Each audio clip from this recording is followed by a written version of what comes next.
Буквально несколько минут назад Юлия Проскурякова в студии Первого музыкального канала сообщила печальные новости о своем супруге, народном артисте России Игоре Юрьевиче Николаеве. Виновником всех бед оказался бывший муж Наташи Королевой Тарзан Сергей Глушко. Кто бы мог подумать, что интеллигентный с виду российский танцор способен на такие поступки. После начала бракоразводного процесса Наташи Королевой и Тарзана прошло уже 2 недели. Они уже начали раздел имущества, когда Тарзан сделал недопустимые выпады в сторону своей бывшей супруги. Игорь Юрьевич Николаев, как настоящий мужчина, вступился за Наташу Порывай. Возможно, все бы закончилось обычной перепалкой, если бы Игорь Николаев не припомнил очень интересные факты из биографии Наташи Королевой. Еще в далеком 2001 году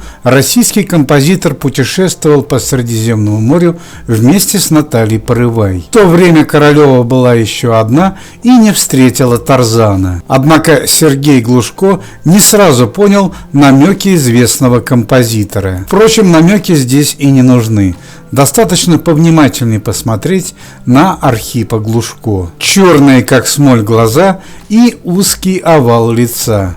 Но, по-моему, копия Игоря Николаева в году так 1989. Однако супруга Игоря Николаева, Юлия, была не в восторге от признания своего мужа. Наталья Королева никак не прокомментировала слова своего бывшего супруга, зато Тарзан пришел в ярость. В студии музыкального канала случилась настоящая перепалка. Тарзан посоветовал Николаеву сбросить так килограмм 40, чтобы быть настоящим мужчиной. Игорь Юрьевич в ответ посоветовал Тарзану не быть мужланом и вести себя достойно. Стало известно, что Николаев готовится к тесту ДНК и хочет подтвердить свое отцовство. Эксперты российского шоу-бизнеса уже назвали это событие главным скандалом 2022 года. Стало известно, что после общественного признания Игоря Николаева в семье композитора начались серьезные проблемы. Юлия Проскурякова считает,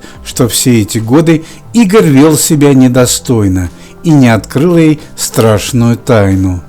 Когда мы уже заканчивали это видео, стало известно, что на почве семейных скандалов Игорь Николаев был срочно госпитализирован с предварительным диагнозом инсульт. Вероятно, теперь вместо сдачи ДНК он проведет несколько месяцев в больничной палате.